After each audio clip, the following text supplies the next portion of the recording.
এক চোর চুরি করতে গিয়ে সেলফি তুলে পোস্ট করে। এই মাত্র চুরি করতে ঢুকলাম, জাস্ট নাও। ও বাড়ির মালিক চোরের পোস্টে লাইক দিয়ে কমেন্ট করলো, ভেবো না আমরা সবাই ঘুমিয়ে গেছি, আমরা সবাই জেগে আছি। আর পুলিশকে খবর দেওয়া হয়ে গেছে, তারা গাড়ি নিয়ে তাড়াতাড়ি আসছে।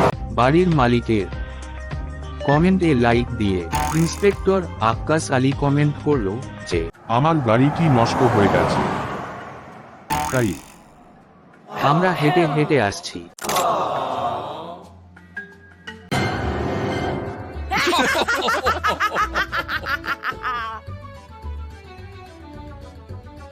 Please like, comment and share.